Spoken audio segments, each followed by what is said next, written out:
Welcome back my weebs and otakus, it's Otakunofuji with another game video. Today I want to talk about Rally Arcade Classics, the best worst rally game to come along in forever. It's the best because it feels great to play and there's tons of content, but it's also the worst because the progression is ridiculously stupid and the difficulty curve is stupidly ridiculous. I want to love it, but it's also setting a new personal record for me yelling "F*** this game" and rage quitting. As always, please like and subscribe if you like this or any of our other content. It really helps if you do. Rally Arcade Classics is a throwback to late 90s, early 2000s rally games. It's simple and arcadey with era-appropriate visuals. It's easy to fall in love with it. There's a huge amount of content too, with tons and tons of event types, lots of classic rally car lookalikes, no official licenses of course, and dozens of courses spread around the world. There is enough content to keep you busy for dozens upon dozens of hours. Will you actually ever get to see very much of that content though is the real question. You see, for whatever reason the developers decided to lock all of the content away and make you slowly unlock it in the most grindy, horrible setup I've seen in a while. Each event you enter gives you a maximum of 3 stars for gold medals, and all of your stars add up to a total that unlocks more events. Okay, that's fine, except it isn't. The game is ridiculously, insanely difficult. Sure, you can get a bronze in every event for 1 star without much trouble, but that isn't really enough to make any progress.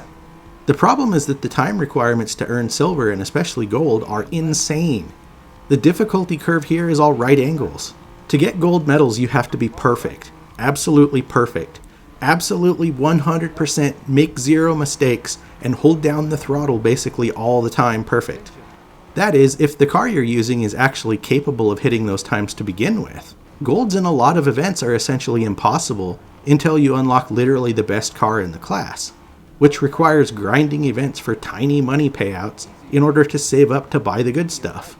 And even when you have a good car and can manage to actually make progress, the sheer amount of stars it takes to unlock the next level is way too high. It is such a frustrating, hair-pulling, obnoxious grind. They could cut the star requirements in half and let you get to new content faster and the game would improve immensely. Similarly, they could add 3 seconds, at least, to every gold medal time to make them easier to get. So you could get them by being 95% perfect instead of 100% perfect. And the game would be way more fun. Instead, it's just frustrating. The courses are full of little edges and obstacles that poke out into the track just waiting to grab you. If you hit anything in this game, absolutely anything at all, you come to a dead stop. Run over, restart. No point in even trying to continue on since it's impossible to get a gold at that point. I suppose that's accurate to the time period of games they were shooting for, but goddamn, give us a break. The game's saving grace is that the events are generally pretty short. Or at least they're short for the first few classes of cars, but I have no freaking idea what the last half of the game is even like, because I need 500 million more stars to see any of it. But at least in the first half the events are only anywhere from 15 seconds to 2 minutes long. There are time trials and one-on-one races and events where you start at the back and have to pass the rest of the field, those sort of things. Because the events are short, restarting over and over to get your one perfect run in isn't quite as rage-inducing as it potentially could have been. The game definitely has that addictive one more try feeling to it, where you keep running the same event over and over to finally get a gold. Your previous best run appears as a ghost car on track, so it's easy to see where you can improve run after run. When you finally hit everything perfect and post a good time, it's incredibly satisfying. I have to say, however, that brief feeling of satisfaction isn't nearly enough to outweigh the anger and frustration you feel the other 90% of the time.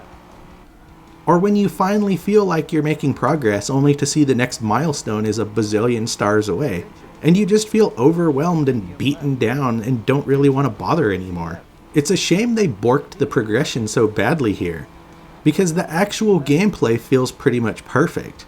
It really feels so damn good to play. It's arcadey and fun and easy to control. It's genuinely fantastic. You feel like a driving god perfectly sliding around corners and maintaining top speed and hitting all of your marks. But then it turns out your perfect run actually sucked since your car can't go fast enough because the required times are total bull and the progression sucks. I'll repeat that Rally Arcade Classics really is the best worst rally game in ages. It's got tons of content and feels great to play, but the difficulty is insane and progression is completely and utterly busted and ruins the whole thing. It's $20, which is genuinely pretty good considering the sheer amount of stuff in the game, but it's a frustrating grind to even see half of it, and frankly isn't really worth the suffering. Simple changes could greatly improve the game, but thus far the developers seem to have no interest in adjusting any of it. As such, I really can't recommend it. Thanks a lot for watching. Please like and subscribe and check out otakunofuji.com.